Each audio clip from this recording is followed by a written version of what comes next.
2 minutos. Está no ar Gente que Fala, o melhor programa de debates do rádio brasileiro. Gente que Fala tem texto e direção geral do jornalista Fausto Camunha. Gente que Fala reúne de segunda a sexta-feira formadores de opinião para discutir as principais notícias do dia. Gente que Fala tem o selo de qualidade ABECOM.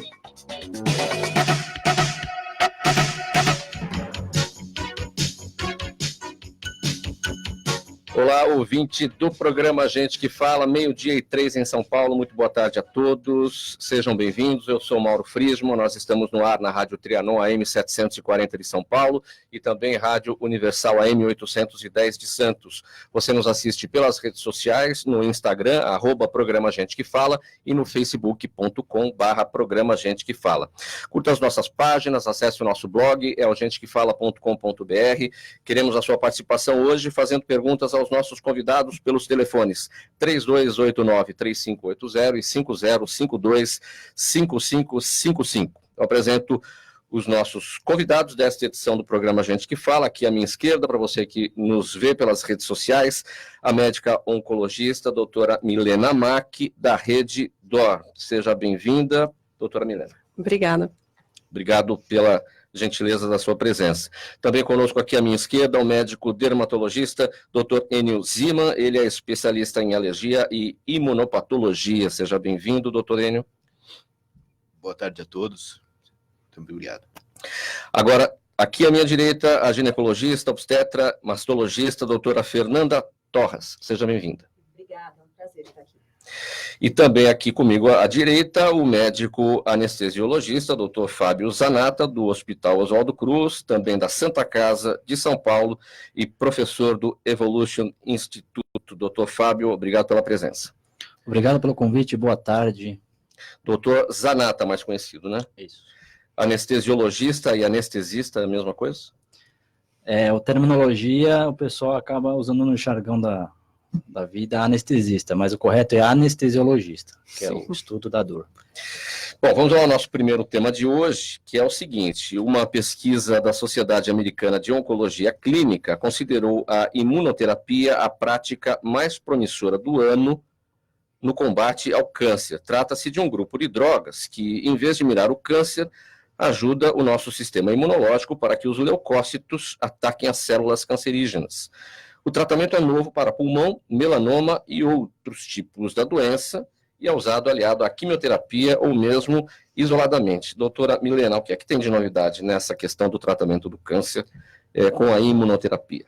Bom, acho que a grande novidade é em relação aos desfechos que a gente vem observando.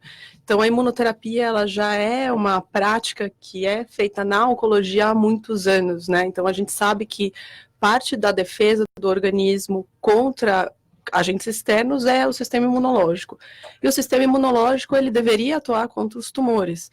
Mas o que acontece é que os tumores têm formas de se esconder do sistema imunológico.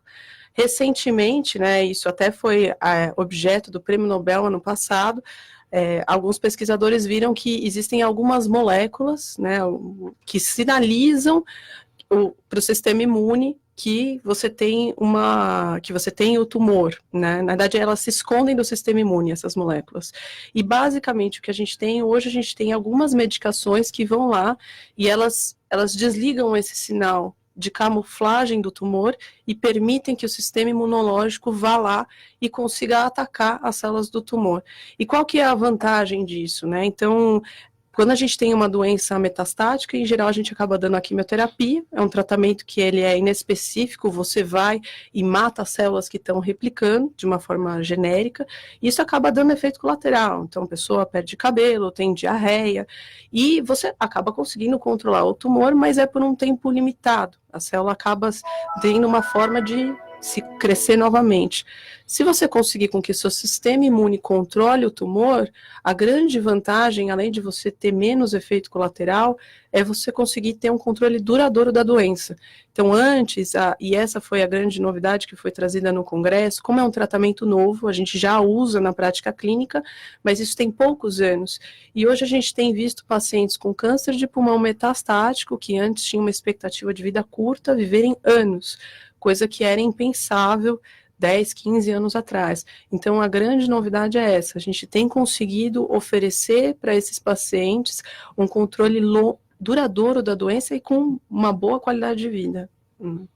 Eu destaquei aqui que o tratamento é novo para pulmão, melanoma e outros tipos, mas estão sendo feitos estudos para o tratamento de outros casos de câncer mais agressivos em outros órgãos. Essas medicações que são anticorpos, né, contra algumas moléculas do sistema imune, elas já são empregadas na prática para melanoma, câncer de pulmão. A gente tem estudos também em outras doenças, como câncer de mama, câncer de próstata, câncer de rim. Então, na verdade, isso vem sendo extensamente estudado e, inclusive, se iniciou o tratamento com doenças metastáticas, né? Então, são pacientes que, em geral, são incuráveis, mas também, pelo sucesso que vem se observando, isso vem sido trazido para momentos mais precoces. Então, até o que está em estudo hoje é você dar imunoterapia para um paciente que vai ser operado para aumentar ainda mais a chance de cura desses pacientes. Doutor Enio Ziman, que relação a gente pode fazer entre a imunoterapia e a sua área? O senhor é médico dermatologista, a gente destacou aqui a questão do melanoma, né?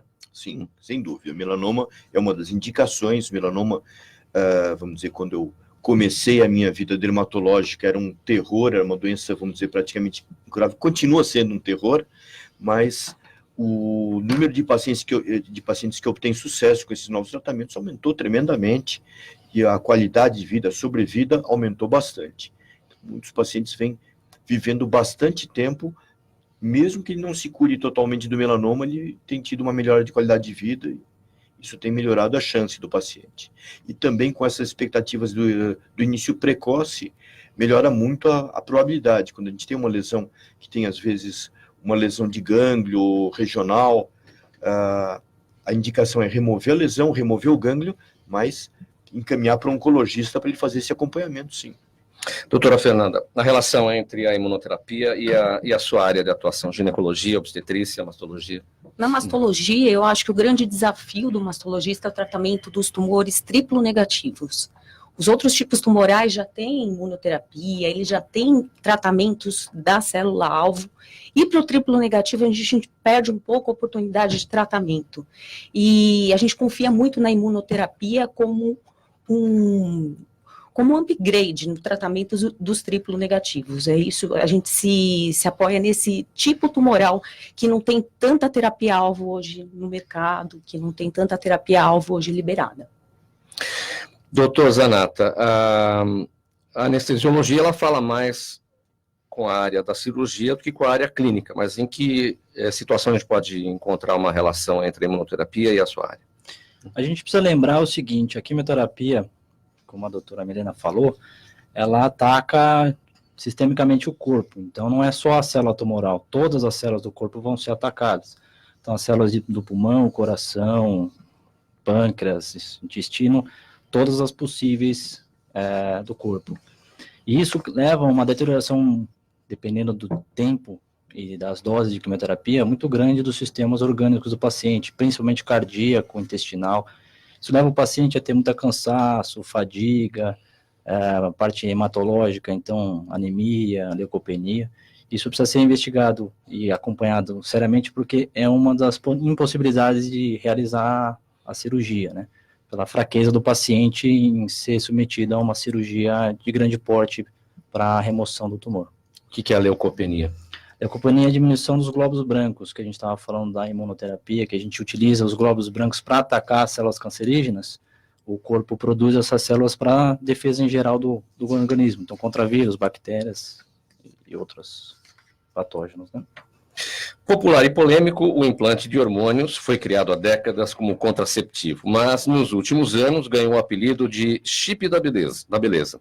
Os implantes são colocados sob a pele e muitas usuárias contam que a técnica elimina cólicas, diminui a celulite, melhora a pele e o cabelo e estimula a perda de gordura e o ganho de músculos. Segundo especialistas, porém, o chip também pode trazer uma série de efeitos colaterais indesejados. Mas aqui, doutora Fernanda, eu li muito mais vantagens do que desvantagens, né? Na verdade, a nossa sociedade não reconhece os implantes como com esse objetivo de chip da beleza. O chip da beleza nada mais é que um implante de gestrinona, que é uma progesterona comercializada e usada desde a década de 80. Ela é muito bem-vinda para tratar endometriose, para fazer a reposição hormonal nas pacientes com déficit de progesterona, porque ela é uma progesterona. Mas, em contrapartida, ela é uma progesterona anabolizante. E começou a ser difundida como o chip da beleza, porque, no meu ponto de vista, o único efeito isolado da gestrinona para o benefício da estética é o ganho de massa muscular. Ela é um anabolizante. Poderia ser substituído por outras progesteronas para tratamento da endometriose, da reposição hormonal. Efeitos colaterais, principalmente oleosidade de pele, acne, e o mais importante é alteração de colesterol, triglicérides, aumento do risco cardiovascular da mulher. Se usado aos 40 anos, 45, você começa a aumentar o risco cardiovascular.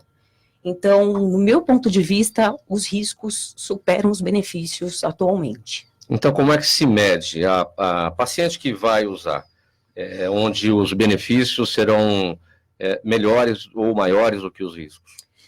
Aí está a problemática do uso do implante. A gente não mede, não se dosa, você vai ver a clínica da paciente, tentar melhorar aquilo, porém os efeitos colaterais não são pré-meditados, entendeu? A gente não consegue mensurar qual é o efeito colateral dessa mulher. E o uso abusivo é bastante preocupante hoje. Quem usa, geralmente a partir de que idade? Todas as idades estão usando hoje, mas o que a nossa sociedade preconiza é o uso dos implantes como reposição de deficiências hormonais que vem depois dos 40, 45 anos, com a falência ovariana, com a queda de testosterona.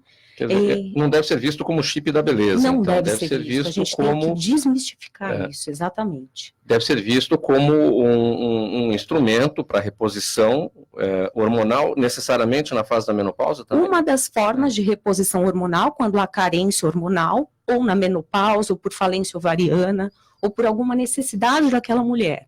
Interromper a gestação, tratar uma endometriose, tratar a miomatose, mas nunca com um único objetivo estético. Isso deve cair, e esse termo a gente tenta tirar da cabeça das mulheres, da cabeça dos médicos, porque a gente vê cada vez mais disseminada a prescrição, e isso traz riscos. Por que ganhou esse título de chip da beleza? Como é que ganhou essa função de uso estético? Principalmente pelo resultado anabolizante que ele traz. Mulher coloca, ganha massa muscular com facilidade e carecem outros meios de administração, às vezes de testosterona, é um meio de administração de longo prazo e ela tem como objetivo ganhar massa muscular. Doutor Zanata, sua avaliação sobre esse tema? A gente tem que olhar com critérios, né, essa parte anabolizante, porque isso traz riscos ao paciente, tanto na parte cardiovascular, na parte hormonal, desequilíbrio do eixo hormonal do paciente. Isso tem que ser avaliado com critérios, ver realmente a indicação, como a doutora Fernanda falou. Tem os seus pacientes que têm as suas indicações e devem ser utilizados, mas aqueles que não fazem critério da utilização tem que ficar longe, né? Porque isso é uma medicação, isso é um hormônio que tem diversas complicações, se não indicado bem, né? Doutor Enio. Bom, a gente trabalha bastante com essa parte da estética, da beleza, da necessidade de ser melhor, e a gente vê pacientes que realmente dariam alguns anos de vida para ficarem mais bonitos por algum tempo. Isso é perigoso, porque a pessoa, ela não acredita que ela vai ter uma complicação. Então ela quer usar, apesar dos riscos. Eu atendo pacientes do sexo feminino tomando doses altas de testosterona, às vezes exageradas, indicadas às vezes por fisiculturistas, por amigos, por pessoas que usaram, às vezes por homens que usaram, e ela vai lá e copia o esquema, coisa que não tem cabimento de maneira alguma. E ela não tem noção de quanto isso vai lhe custar na frente. A hora que vem o problema é que ela vai dizer, puxa, eu não deveria ter feito. E aí é tarde. Então a gente precisa alertar justamente para os riscos. Não é uma questão de vender alma, não. Coisa depois fica cara, depois se arrepende. O que é ficar mais bonito por algum tempo, por mais algum tempo, o senhor destacou? A gente sabe que, por exemplo, pessoas que tomam doses altas de testosterona desenvolvem músculos até sem fazer exercício. Isso é perigoso. A pessoa vai lá, toma uma dose alta, gosta, toma mais, ela não tem noção. Inclusive, às vezes, produtos de uso veterinário. E ela se olha no espelho e fala, puxa, como eu sou bonito, sou forte, tenho uma certa idade e não aparento. É uma vaidade desmedida, né? E, puxa, as pessoas me olham de uma maneira diferente depois que eu comecei a fazer esse tratamento. Existem colegas que trabalham justamente com isso. Alguns de uma forma muito ética, tentando impor limites. Outros extrapolam um pouquinho como forma de manter o cliente preso a ele, né? Então, essa vaidade desmedida é uma coisa arriscada. Doutora Milena, como é que a gente mede os riscos de câncer com o uso do tal chip da beleza? Assim, a gente tem dados, por exemplo, não é exatamente a mesma reposição, né, mas a gente tem dados de coortes de mulheres que antigamente, na década de 80, se fazia reposição hormonal, considerando que mulheres que são jovens têm menos infarto.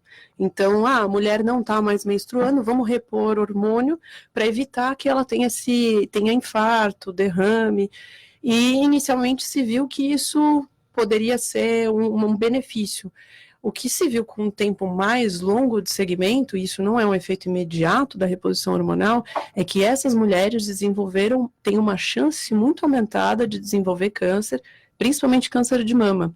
Então, a gente sabe que a reposição hormonal, ela tem um risco, a reposição exagerada e sem acompanhamento, né, e sem uma indicação médica clara, como foi bem colocado pela doutora Fernanda, isso tem um risco mais imediato da pessoa ter um infarto, né, eventualmente, um evento cardiovascular, e esse efeito tardio que realmente a gente não consegue medir, mas a gente sabe que esses hormônios, a testosterona, o estrógeno, a progesterona, eles promovem crescimento das células, né, o GH também promove crescimento das células, e crescimento das células desordenado é o câncer. Então, acho que esse risco existe, pessoas que fazem essa reposição não estão isentas, mesmo num cenário de uma paciente que tem indicação, isso em geral é amplamente discutido. Hoje a gente tem modos de fazer a reposição com doses menores, até para diminuir esse risco associado, mas, de novo, acho que precisa ter uma clara indicação médica, porque, com certeza, os riscos suplantam os benefícios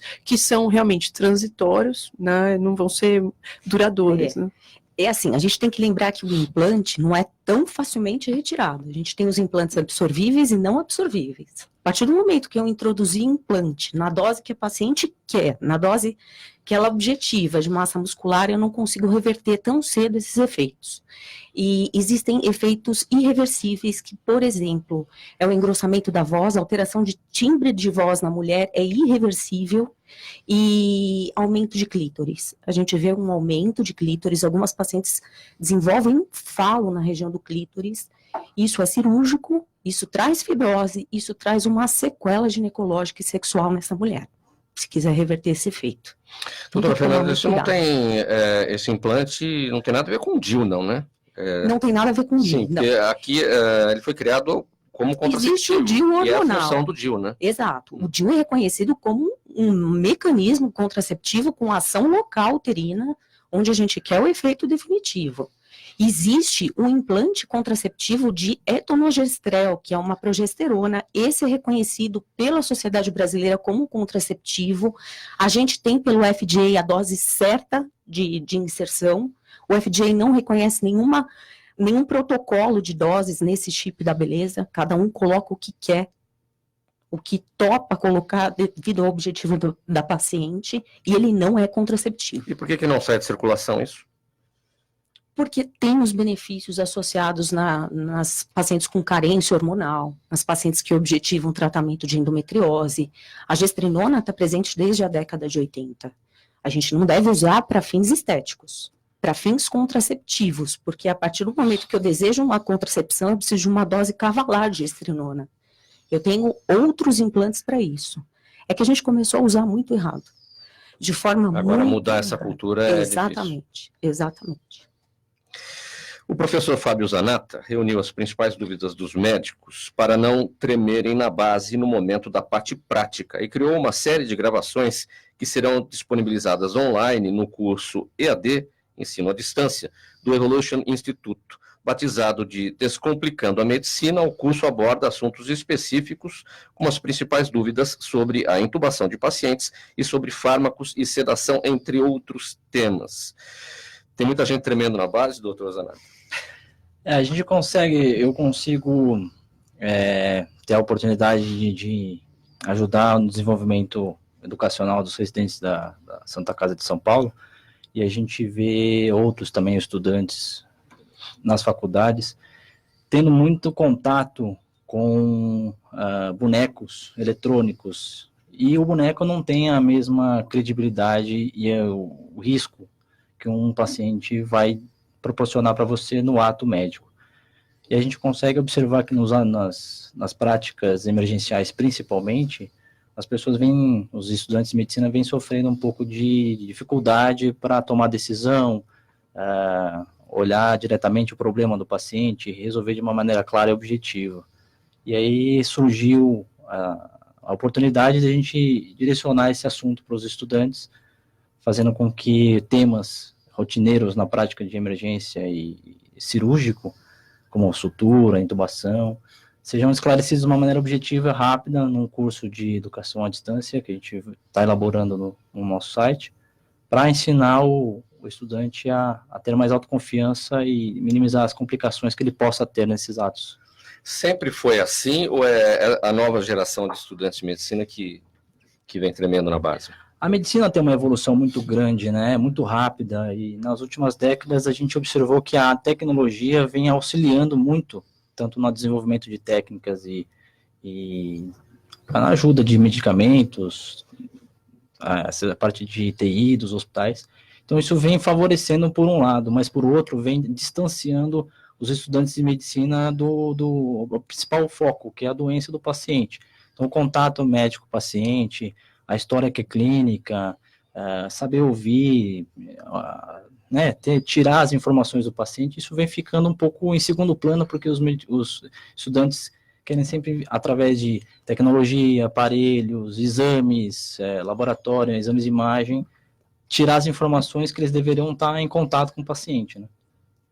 Mudando um pouquinho o tema aqui, doutor Zanata, o senhor é anestesiologista ou anestesista, como a gente diz no popular, né? As pessoas ainda têm medo de anestesia, as pessoas que vão para cirurgias e... Com toda certeza. No fundo, fica aquela coisa, o que vai acontecer comigo? Será que eu volto? Como é que é? Exato. A gente ouve muito do paciente que eles têm mais medo da anestesia do que da própria cirurgia. Isso decorre também porque o paciente procura o seu médico principal, né? Mas a anestesia é só um furinho e a cirurgia o famoso é só um cheirinho, é só uma picadinha, não vai doer nada, a cirurgia é super rápida, não fica tranquilo. E aí o paciente ele sempre vai procurar o médico que vai resolver o problema dele. A anestesia, ela é uma facilitadora da cura, ela nunca vai ser, obviamente, o foco principal. Então, eu acho que é por isso também que tem um estigma da população que não tem uma informação adequada do seu médico cirurgião, e também não tem a formação nisso, para explicar as técnicas, para explicar como é que funciona uma anestesia, quais são as complicações, quais são os tipos. O paciente, sim, ele tem a chance de escolher qual tipo de anestesia que ele pode receber, as complicações pós-operatórias. Tem muita história aí, ditado popular, jargão, do que anestesista dói, a anestesia vai doer o resto da vida, eu tomei uma anestesia nas costas, eu fiquei pro resto da vida sem mexer. Não tem muitas histórias aí... É mito. Mito, vamos dizer assim, tem muito mito sobre anestesia. E é importante o paciente ter noção que ele pode ter uma consulta com o seu anestesista antes da sua cirurgia, tirar suas dúvidas, perguntar, esclarecer e traçar uma estratégia com anestesista para a cirurgia. E assim, a dor pós-operatória é muita função do médico anestesista. A gente tem praticamente todos os hospitais bons de São Paulo, grupos de dor para cuidar da dor pós-operatória imediata do paciente e dor paliativa dos pacientes oncológicos. Então, isso é um benefício muito grande que a medicina proporcionou para a gente, do controle de dor, porque ficar com dor eu acho que ninguém merece, né? Você destacou, doutor Zanato, que as pessoas podem conversar com o seu anestesista antes da cirurgia, mas isso não acontece no consultório médico quando a cirurgia está sendo planejada. Acontece na hora, lá dentro do hospital, na sala de cirurgia. Exato. Como é que isso tem que ser? Vamos supor, você pega um parto, um exemplo prático. No pré-natal, a mulher já pode conversar com o seu anestesista para saber como vai ser, dependendo do tipo de parto? Exato. A paciente, obviamente, tem a sua vontade, se ela quer realizar um parto normal, o parto cesárea, ou a complicação durante o seu pré-natal. Isso vai ser, obviamente, discutido com o seu médico obstetra. E dentro das suas complicações ou da evolução normal do seu parto, ela pode escolher sim qual tipo de parto que ela vai querer.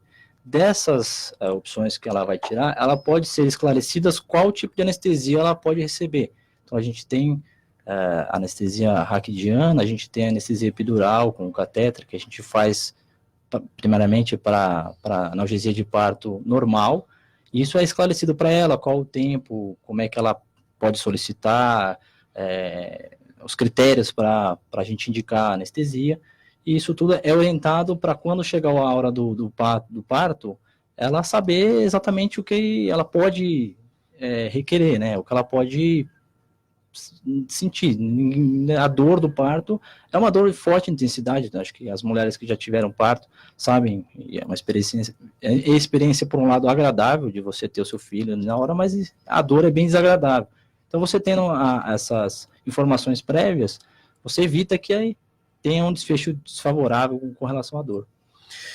12h29 agora aqui na rádio Trianon AM 740, você acompanha o programa Gente que Fala, nós vamos conversar com a dermatologista Selmara Catalano, do Hospital da Pele, e ela fala com a gente por telefone. Boa tarde, doutora Selmara. Boa tarde, Mauro, tudo bem? Boa tarde a todos aí também. Boa tarde. Boa tarde. O nosso assunto, doutora Selmara, dermatite atópica associada à rinite e à asma, mas 3 coisas ao mesmo tempo é de judiar, hein? Pois é, né, Mauro? Na verdade, isso é uma coisa que foi evoluindo. Até um tempo atrás, se pensava que fossem coisas, na verdade, separadas, ou sempre foram tratadas, né? Fulano tem rinite, o outro tem asma, o outro tem dermatite, o outro tem sinusite. Mas o que a tendência atual agora é a gente entender que tudo isso faz parte de um quadro só, um quadro alérgico só. A gente pode ter alergia alimentar, a gente pode ter alergia de contato específico, mas existe um quadro alérgico nessas outras pessoas que eu te falei, que não se refere a uma alergia específica, tá? É o estado alérgico, o estado hiperreativo dessas pessoas, e que em cada pessoa pode se manifestar ou como rinite, ou como dermatite atópica, ou como asma, ou com sinusite. Então é complicado, sim, porque existe algum grau de todas essas coisas na mesma pessoa, sim, Mauro. Com certeza. Essa relação é bastante estreita e a tendência hoje em dia é tratar de forma contínua também essa rinitezinha que incomoda todo mundo, e não só nas crises. Significa que quem tem uma coisa vai ter outra ou não necessariamente? Não necessariamente. Quando, na fase de criança, você pode trocar. Tem uma fase lá para os 7, 8 anos, em que você pode trocar. Você vinha com uma rinite, passa a ter uma dermatite, ou vinha tendo uma dermatite e passa para rinite. Isso é até relativamente comum. Ou você pode manter aquele mesmo padrão de alergia a sua vida toda, tá? Existem momentos... A questão toda é que foi modificando também o ambiente, né? A gente vive em cidade, né? Tem poluição, tem um monte de outras coisas que não se tinha há muitos anos atrás, né? Já temos isso há algum tempo. Então, pode-se trocar a manifestação alérgica, sim, ela pode variar, mas a pessoa acaba tendo um padrão predominante, entendeu? Bom, então a gente conclui que existe relação entre alergia respiratória e de pele. Existe o quadro alérgico, a pessoa herda essa hiperreatividade que pode se manifestar de várias formas, e isso não é uma alergia específica a alguma coisa, necessariamente. Pode até ter junto, é até frequente que se tenha alergia de contato ou alimentar junto com essas coisas, como um piorador, mas ela tem esse quadro alérgico independentemente de estar em contato ou não com alguma coisa. Tem essa relação, sim. E para finalizar, não tem prevenção, isso é da pessoa. O que é preciso, ela tem que evitar aqueles agentes, os chamados alérgenos, né, que vocês dermatologistas Na medida do dizem. possível, a prevenção se ela tem um quadro cutâneo, se ela tem um ressecamento importante, agora no inverno isso acontece com bastante frequência, ela tem que usar bastante hidratante, ela tem que tomar banhos rápidos e menos quentes, pouco sabonete. As pessoas com alergia de pele ou respiratória têm que evitar perfumes, tem que evitar comidas mais fortes, com corante, tudo. Aliás, tem pacientes que até percebem que pioram com determinadas coisas, né? Ele já vem para o seu consultório contando isso. Então, evitar aquilo que a gente sabe que desencadeia, que é conhecido do paciente, claro, sem dúvida alguma. Mas evitar situações críticas, né, de exposição. Se você já tem asma, se você já tem essa predisposição, ir a lugares onde você tem uma poluição muito grande, ou onde você vai ser exposto a odores ou a contatos respiratórios diferentes, principalmente na época do ano que tem muito pólen, né? Então, primavera. Você sabe que com chuva piora muito a reação alérgica na primavera, porque a exposição ao pólen fica maior, né? Então, ter alguns cuidados nesse sentido, e aí procurar o seu médico que vai lhe orientar as coisas principais desses cuidados para cada uma dessas situações, seja uma alergia de pele ou seja uma alergia respiratória. Está esclarecido, doutora Selmara Catalano, Mais ou menos, dermatologista. né? É complexo. Não, mas é difícil, sim, mas tem como manejar isso, precisa sentar um bocadinho com o paciente e conversar mesmo. Está ótimo. Doutora Selmara Catalano, dermatologista do Hospital da Pele, obrigado pela gentileza com a gente aqui no programa Gente que Fala. Até a próxima. Eu que agradeço a oportunidade. Um abraço, uma boa tarde. Um abraço. E o assunto segue agora aqui com o doutor Ziman, porque quem não tem acha que é frescura, mas conviver com rinite pode ser bastante desagradável. O nariz constantemente entupido, escorrendo e coçando, olhos inchados, tosse e espirros que não cessam. Com o atual clima seco, com frios e calores no mesmo dia, esses sintomas tendem a se acentuar. E a parte boa é que, além dos tratamentos médicos, existem alguns cuidados para controlar essas sensações desagradáveis causadas por rinites e alergias. Doutor Zima, essa é a época do ano mais terrível para quem tem esses problemas, não? Na realidade, o inverno tem algumas peculiaridades, as tais das inversões térmicas, que realmente, muitas vezes, levam a poeira a não subir, ficar boiando à altura dos nossos órgãos respiratórios, né? Então, nós temos uma incidência de transtornos bastante frequente. No Brasil, né, em especial em São Paulo, o pó e os ácaros da poeira são os mais frequentes alergizantes. No sul do país, o pólen se torna bastante importante também. A doutora Selmara falou no pólen, mas aqui em São Paulo não é o prevalente, né? O prevalente é o ácaro, Paulo, né? O ácaro é mais frequente, muito mais frequente.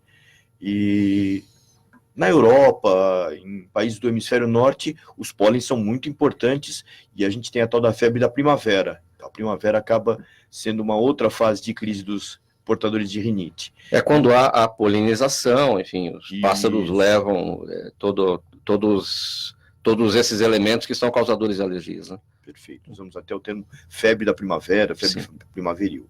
No nosso meio, nós temos a rinite sazonal, que ela realmente tem essas épocas de piora, e o inverno é uma das épocas que a gente tem bastante gente acometido, especialmente porque tem uma época de muita incidência de infecções respiratórias que acabam agravando. O paciente tem uma rinite que está mais ou menos equilibrada, ele após um resfriado, após uma infecção por um rinovírus, ele acaba muitas vezes piorando bastante e entrando em crise. E essa crise pode se acompanhar de uma crise de asma, de uma crise de dermatite atópica, como disse a doutora Selmara. São coisas muito ligadas, por isso que a gente usa o termo atópico. Dermatite atópica é a dermatite do paciente atópico. O paciente atópico pode manifestar isso na forma de uma doença de pele ou de uma doença respiratória, ou muitas vezes da associação. É muito comum vir junto. Eu quero pegar um gancho, doutor Enio, porque o senhor falou do rinovírus. As pessoas acho que confundem muito, né? Falar, eu tomei a vacina da gripe e peguei gripe. Uma coisa é a gripe, que é o influenza, e a vacina protege contra o influenza. Outra coisa é o rinovírus, que é o causador do resfriado, que tem sintomas muito parecidos. E outra coisa é a rinite alérgica. Como é que a gente consegue identificar o que a gente tem na hora que espirra? Aí nós temos dois problemas que se confundem. Um deles são as infecções por vírus inespecíficos, rinovírus, enterovírus, que acabam muitas vezes causando aquele chamado resfriado, e a pessoa fala, puxa, mas se eu tomei a vacina contra a influenza, ele não está tendo uma crise de influenza, febre alta, mal-estar, debilita, Sim. Inclusive com grande risco para o paciente mais idoso em especial, risco de pneumonia, aquela coisa toda, né? Já o rinovírus, ele normalmente é mais benigno, ele é menos agressivo. Mas muitas vezes o que as pessoas confundem é o seguinte, quando a pessoa toma a vacina, ela tem uma reação imunológica potente contra aquele vírus, que é um vírus morto, não é um vírus ativo, mas ela sente como se ela tivesse pego uma gripe naquela época. E às vezes, por essa queda de sistema imunológico, ela realmente fica meio abatida, meio doente, e ela coloca a culpa na vacina. Não, a vacina não causa doença. A vacina pode causar uma reação imunológica bastante intensa. Isso significa que ela está funcionando. Não é ruim, mas às vezes incomoda. Nessa hora, o uso de um analgésico, de um sintomático, resolve bem o problema. Uma rinite alérgica é difícil ser tratada com um único medicamento, né? Normalmente, a gente não abre mão de todos os recursos. Então, a gente tem os recursos dos antihistamínicos, dos corticoides, especialmente os corticoides em spray nasal, e principalmente do controle ambiental. A higiene local, o aspirador, as capas em travesseiros e em colchões. Muitas vezes a gente tem aquele paciente está dormindo com o inimigo. E tem mais um detalhe que aí a gente usa o termo imunoterapia de uma forma totalmente diferente do que a oncologia usa, né? A gente utiliza o próprio antígeno, ou da poeira, ou do pelo de animal que o paciente é alérgico, ou dos fungos, de forma diluída e vem aumentando a concentração de forma a criar uma resistência imunológica. Lógico, a gente está usando o sistema imunológico a favor do paciente, então a imunoterapia do mesmo jeito, mas não tem nada a ver com aquela imunoterapia, não deve ser confundida, que os oncologistas praticam. Como é que isso tudo se relaciona com as áreas de vocês, doutor Zanata? Na nossa área é mais direcionada à parte cirúrgica, né? Você tem o paciente que ele é alérgico, desenvolve rinite, e aí tem edema e hipersecreção da via aérea. Isso dificulta bastante a parte ventilatória do paciente. Também tem a parte de infecção de vias aéreas, que também na parte da criança, normalmente ela adquire esses rinovírus e você tem todo esse problema que eu acabei de falar, de aumento de reatividade de via aérea, provoca um problema para a gente fazer a cirurgia, porque a gente tem que ter o controle da via aérea do paciente, da respiração, e toda essa hipersecreção dificulta a troca de oxigênio do pulmão que está comprometido com secreções e essa parte respiratória, com a máquina ventilatória que vai fazer a ventilação do paciente. Também tem o lado da asma do paciente, que é hiperreativo, fica com falta de ar, e isso também é importante ressaltar que deve ser controlado previamente a cirurgia eletiva. Não se deve realizar uma cirurgia eletiva com o paciente em um estado ativo de asma ou rinite, secreção nasal, tosse, justamente pela dificuldade de manutenção da anestesia geral, da troca gasosa. Doutora Milena, o doutor Enio destacou a diferença aqui da imunoterapia, no caso da oncologia e no caso dos tratamentos. Mas o que a gente pode falar mais em relação à imunoterapia? Em relação à imunoterapia para os tratamentos alérgicos? Bom, eu acho que assim, uma coisa que a gente vê crescente é o conhecimento do mecanismo que gera a autoimunidade, né? Então, o organismo atacar o próprio organismo e causar um quadro alérgico, como, por exemplo, a rinite, em casos mais sérios, asma, alergias alimentares, foi muito importante também para desenvolver a imunoterapia anticâncer. Porque se a gente sabe como que o organismo ataca o próprio organismo, está dando a dica para a gente como que eu posso fazer para usar esse sistema que já existe a favor do combate ao câncer, dentro daquele determinado paciente, né? Então, o que a gente vê hoje é um crescente no conhecimento da imunoterapia em geral. E aí, a gente acaba tendo essas frentes diferentes, que no final acabam sendo tratamentos completamente distintos, mas a biologia é uma só. Então, esse conhecimento é importante para a gente melhorar os tratamentos, tanto para combater uma autoimunidade, uma alergia, como para combater também o tumor, mas aí de forma contrária, né? A gente não vai usar a mesma medicação. Doutora Fernanda, o que a gente acrescenta? Minha maior vivência assim, com alergia e a minha dificuldade em terapêutica é para gestante, porque a gestante ela tem uma tendência a edema, que é um inchaço das mucosas, ela tem a vasodilatação nasal, e se ela tem a rinite, fica difícil de tratar, a gente não pode lançar mão de vasoconstritores, a politerapia já fica restrita, essa é a minha maior dificuldade no dia a dia. Isso atrapalha bastante a qualidade de vida, você vê a gestante passar os 9 meses de gestação, com crise de rinite diária, é bem complicado. Muitas vezes a gente cai no corticoide para isso. Eu posso falar que a minha esposa ficou grávida e ela sofre muito de rinite. É difícil, né, doutora, controlar, ter algum medicamento de segurança que pode ser usado durante a gestação, e tem sempre o problema de nariz entupido, coriza. Vasodilatação, o vasoconstritor vai para a placenta, traz prejuízo na circulação placentária, bem complicado. É verdade. Doutor Zima, e quando o clima não está muito definido, que é o que vem acontecendo, né? As temperaturas são muito diferentes. Essa variação acaba piorando tudo, né? Influencia bastante, inclusive o fato de grande parte dos ambientes tem o tal do ar-condicionado. O ar-condicionado é um problema para o paciente ter rinite, porque muitas vezes a manutenção dele não é adequada, e manutenção de ar-condicionado não é uma coisa simples, é uma coisa que exige pessoal especializado. Então, essas variações climáticas naturais e artificiais mexem muito com a vida do portador de rinite. Então, isso deve ser planejado, deve ser cuidado, e com isso a gente consegue melhorar bastante a qualidade de vida dele. Olha, gente, eu já tenho aqui perguntas dos nossos ouvintes para vocês. Vamos ver como é que eu começo aqui. Doutora Milena. A Márcia de Santos pergunta a sua avaliação sobre a chamada autohemoterapia, na qual o paciente retira e reaplica o próprio sangue. Bom, isso é uma técnica que não tem um reconhecimento pelas sociedades como uma técnica anticâncer. Na verdade, o que é feito é retirado sangue do paciente e é reaplicado pensando em causar algum tipo de reação inflamatória local e aumentar a imunidade, né?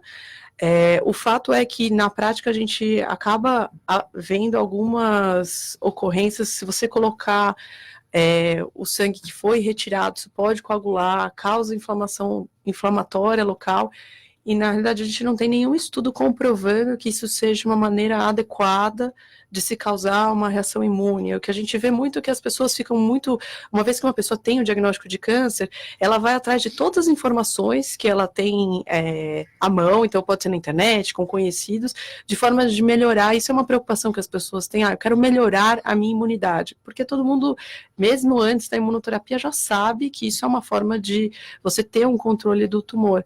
E na realidade essa técnica não se mostrou válida para isso. A gente sabe que outras coisas, por exemplo, uma alimentação equilibrada, uma prática de atividade física regular, mesmo para aquele paciente que já tem o diagnóstico, isso sim tem um impacto positivo no controle da doença. Então, acho que em termos de considerar isso como uma forma de melhorar a imunidade, a gente não tem dado, e a princípio tem já algumas reações adversas que a gente eventualmente acaba observando no consultório. Doutora Fernanda, a Gabriela de Santo André pergunta sobre os riscos do consumo de anticoncepcionais sem orientação médica. Os riscos são grandes, principalmente porque sem orientação você vai pegar o anticoncepcional da vizinha, da prima. Muitas vezes as pacientes chegam no consultório já usando totalmente errado, ou seja, já tem perda de eficácia a partir daí. E os efeitos colaterais, se essa mulher tiver uma predisposição à trombose, à doença cardiovascular, outras alterações que a pílula, principalmente com base de estrogênio sintético, traz, ela vai sofrer os riscos disso. Muitas vezes a mulher tem contraindicação ao estrogênio, o anticoncepcional que ela precisa pode ser feito somente com progesterona, ela não aumenta os riscos, traz a mesma segurança que o anticoncepcional combinado, e isso é grave, porque no nosso dia a dia a gente vê que é uma realidade. A trombose é uma realidade, né? Exato. É muito grande. Como é que os medicamentos estão evoluindo, né, para evitar esse tipo de problema? Uma tendência mundial para diminuir esses riscos de trombose, quando a gente leva a trombose do anticoncepcional, os casos são pequenos, tá? Comparando com a mulher gestante, a mulher em fase de puerpério, que tem um aumento de risco muito maior de trombose. Mas as pacientes onde não há indicação do estrogênio sintético, a tendência é tirar esse estrogênio, lançar a mão da progesterona como método contraceptivo, porque para trombose ele não aumenta risco. Então a gente já consegue proteger a mulher de trombose fazendo uma anticoncepção. Doutor Zanata, a Carla de Perdizes pergunta até onde a ética interfere no uso das anestesias. Eu acho o seguinte, a relação entre o paciente e o médico deve ser sigilosa e a gente precisa entender que a cura está sempre em primeiro lugar. A gente tem sempre uma estratégia baseada em sempre melhorar a condição que ele está vindo buscar para a gente.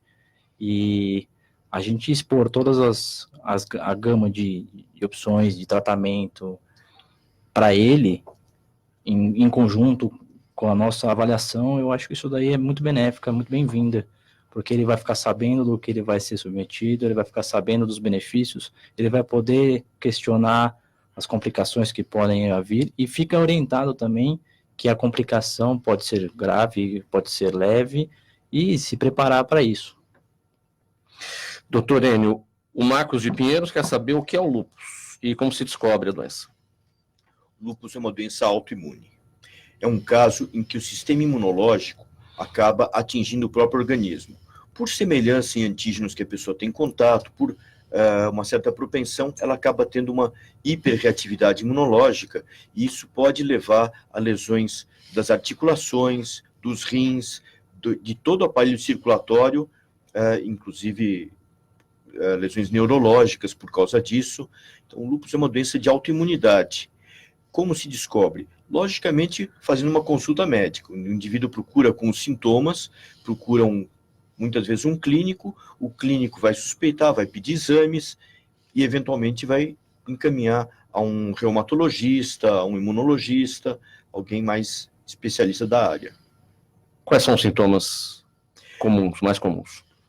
Muito comum a dor articular e muito comum manchas de pele nas áreas expostas ao sol, que é o eritema em asa de borboleta, né?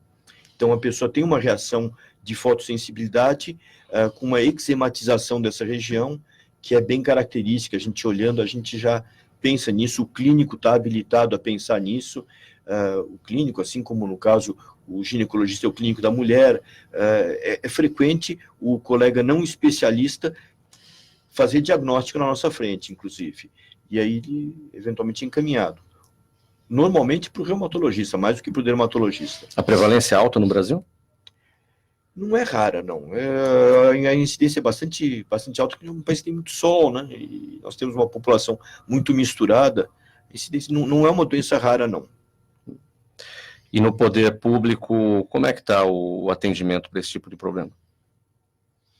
Bem no setor público, né? É, bem heterogêneo. Nós temos áreas que atendem muito bem, temos especialistas, mas normalmente o acesso à especialidade é meio carente, né? Tem muita procura para pouco especialista.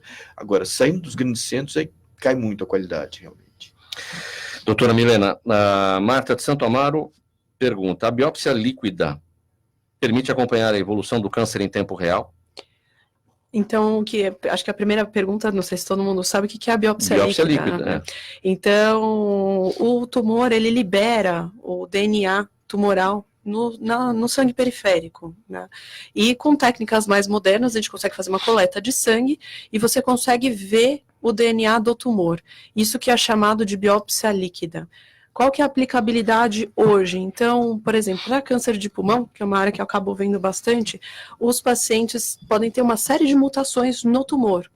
mas muitas vezes é difícil de você conseguir fazer uma biópsia, o paciente já fez uma biópsia, o diagnóstico foi complicado, não tem mais material, e aí você vai submeter esse paciente a uma nova biópsia. Então, hoje em dia é possível, por exemplo, você fazer um exame de sangue.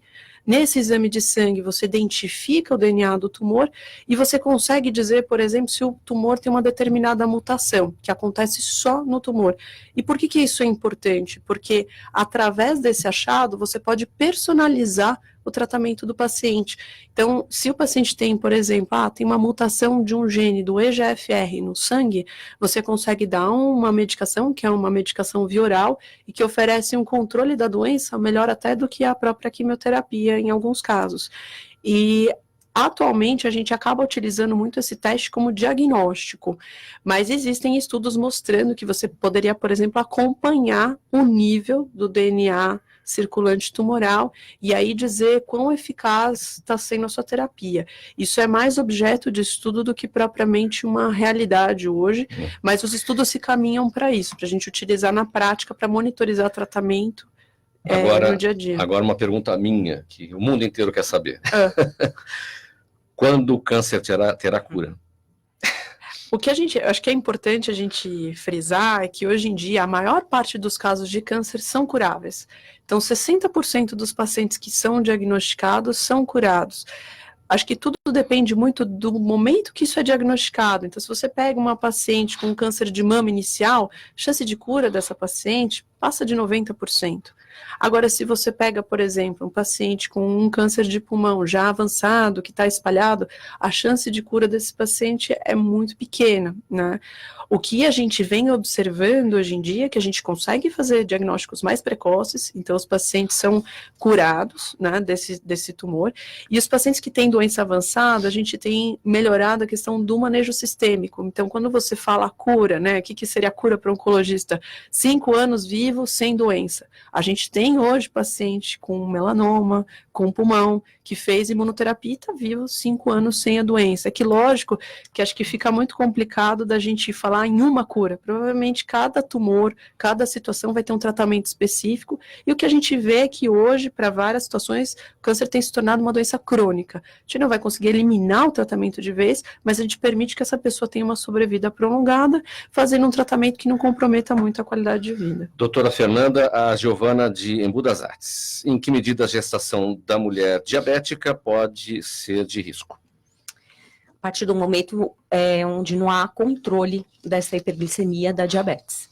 Hoje a gente rastreia a diabetes gestacional a partir de 24 semanas, 90% dos casos são tratados com dieta, e se ela seguir a dieta, ela não vai ter as sequelas da diabetes gestacional. Os outros 10% vão para a insulinoterapia, e geralmente o prognóstico é muito bom. Quando bem controlada, geralmente é muito bom. Se for uma diabetes gestacional pura, né? Não estou falando da paciente diabética que engravidou já numa fase de descontrole, porque aí as consequências são mais frequentes e são piores.